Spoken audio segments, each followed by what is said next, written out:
به نام خدا و با درود خدمت شما دوستای عزیز، زبان آموزای گرامی، به درس دوم پرکاربردترین لغات در آزمون آیلتس خوش اومدید. دوستای عزیزم، در این درس شما چند لغت اساسی و کاربردی در آزمون‌های آیلتس و سایر آزمون‌های زبان انگلیسی رو همراه با تلفظ، ترجمه و مثال‌های مختلف یاد میگیرید.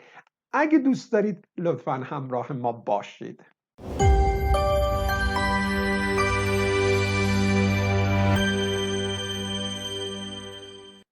اولین لغتی رو که امروز با همدیگه یاد میگیریم authority. دوستای عزیزم، authority چند تا معنی داره که یکیش میشه قدرت و اختیار. مثل The United Nations has used its authority to restore peace in the area. The United Nations یعنی سازمان ملل has used its authority استفاده کرده از قدرتش to restore یعنی برگردوندن به حالت اولیه. To restore peace تا برگردون صلح رو در منطقه.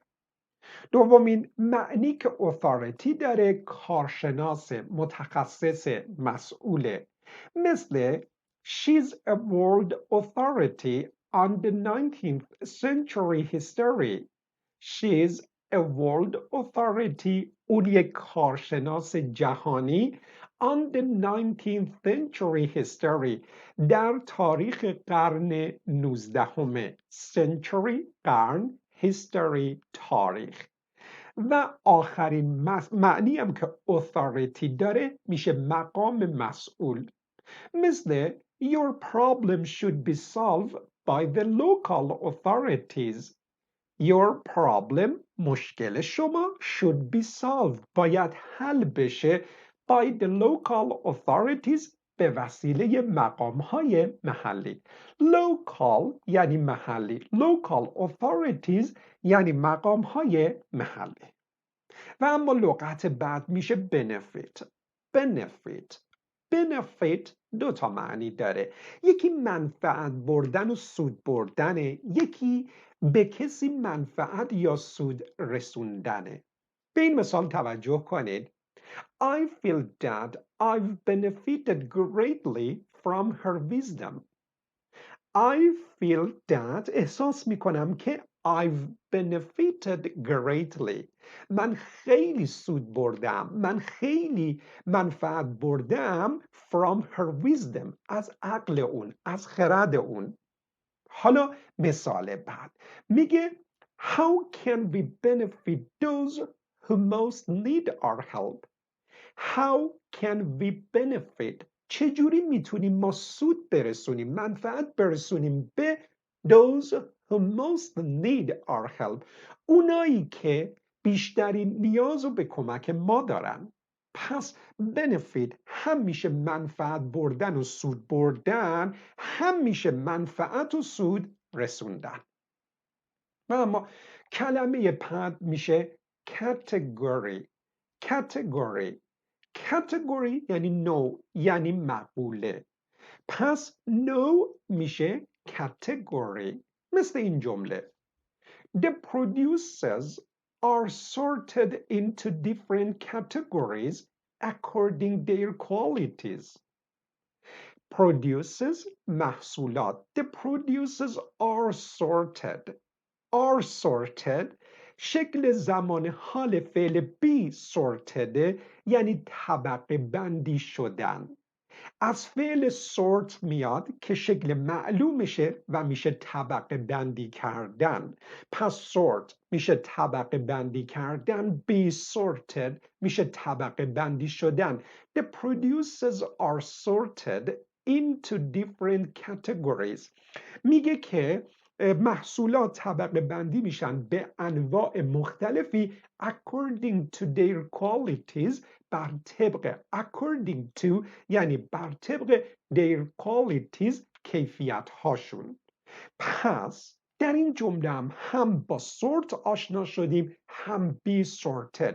sort یعنی طبقه بندی کردن، be sorted یعنی طبقه بندی شدن.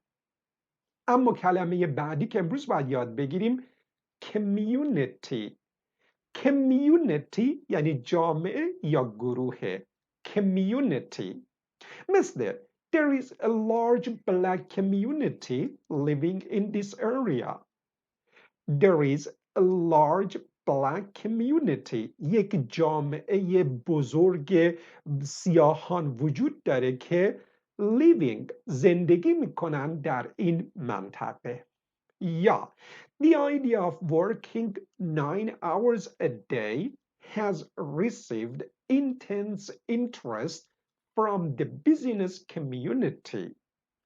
The idea of working 9 hours a day عقیده 9 ساعت در روز کار کردن has received دریافت کرده به دست آورده intense یعنی شدید خیلی زیاد interest یعنی علاقه intense interest یعنی علاقه خیلی زیادی توجه خیلی زیادی from the business community از جامعه بیزینس ها از جامعه کاری بیزینس یعنی شغل کار حرفه پس community میشه جامعه اما لغت بعد میشه concerning concerning concerning میشه درباره یه حرف اضافه است concerning concerning مثل I've had a letter from the tax authorities concerning my tax payments.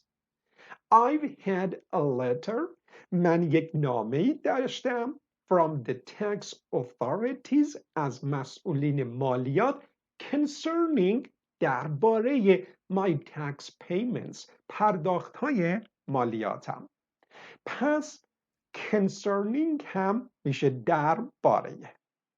دوستان عزیز قبل از شروع به آموزش لغات بعدی اگه آموزش های ما رو دوست دارید و دوست دارید انگلیسی رو بهتر و کاملتر یاد بگیرید لطفاً دکمه سابسکرایب قرمز رنگ و زنگوله کنارش رو بزنید تا شما هم جز اولین کسایی باشید که از آموزش های ما مطلع میشید. با این توضیح میریم لغات بعد یعنی conclusion رو با همدیگه یاد بگیریم. conclusion conclusion یعنی خاتمه یا نتیجه مثل این جمله I think the conclusion of the film was rather irritating. I think من فکر میکنم که the conclusion of the film نتیجه فیلم یا خاتمه فیلم was rather یعنی نسبتاً irritating آزاردهنده یا آزاررسان بود. پس conclusion میشه نتیجه یا خاتمه. اما میرسیم به یکی از لغت‌های خیلی خیلی مهم و کاربردی conduct. conduct چند معنی مختلف داره و چند شکل مختلف به کار میره. اولیش میشه انجام دادن کاری. conduct انجام دادن کاری مثل some of the best scientists are conducting some experiments to find out the truth these days. Some of the best scientists چند تا تعدادی از بهترین دانشمندان are conducting دارن انجام میدن some experiments تعدادی آزمایش رو to find out تا پی ببرن the truth حقیقت رو these days این روزها. پس experiments یعنی آزمایشات experiment آزمایش experiments یعنی آزمایش ها. اما معنی دوم conduct میشه رفتار کردن. You should be careful how to conduct your son in the meeting. You should be careful تو باید مراقب باشی how to conduct your son چجوری با پسرت رفتار میکنی in the meeting در جلسه. پس دومین معنی conduct هم میشه رفتار کردن اما سومین معنیش میشه هدایت کردن یا راهنمایی کردن conduct هدایت و راهنمایی کردن. May I conduct you to your table, sir? may I میشه امکان داره conduct you من شما رو راهنمایی کنم به میزتون آقا sir آقا may I conduct you to your table sir پس conduct هم میشه هدایت کردن یا راهنمایی کردنه و اما معنی بعد conduct میشه رهبری کردن یا هدایت کردن یک کنسرته مثل Daniel's father has conducted several orchestras since many years ago. Daniel's father has conducted بابای دانیال هدایت کرده رهبری کرده several orchestras چندین ارکستر رو since many years ago از سالها پیش و اما در نهایت conduct معنیش میشه از خود عبور دادن چیزی مثل برق و گرما یا رسانا بودن به عنوان مثال میگیم Robert doesn't conduct electricity rubber یعنی لاستیک doesn't conduct عبور نمیده چه چیزی رو؟ electricity برق رو پس در اینجا هم با معانی مختلف conduct آشنا شدیم حالا میرسیم به آخرین لغت امروز consequence consequence یعنی نتیجه مثل این جمله Many workers have been laid off as the consequence of the administration's policy. Many workers have been laid off. Have been laid off زمان حال کامل فعل be laid off. be laid off شکل مجهول فعل lay off. lay off هم یعنی کسی رو اخراج کردن یا تعدیل نیرو کردن پس be laid off معنیش میشه اخراج شدن یا تعدیل نیرو شدن as the consequence of یعنی در نتیجه the administration's policy administration مدیریت policy یعنی راه و روش سیاست policies هم شکل جمع پالیسیه پس معنی این جمله میشه many workers کارگرای زیادی have been laid off تعدیل نیرو شدن اخراج شدن as the consequence of در نتیجه the administration's policy سیاست‌های مدیریت یا مثلا در این مثال if you insist on eating so much you'll have to take the consequences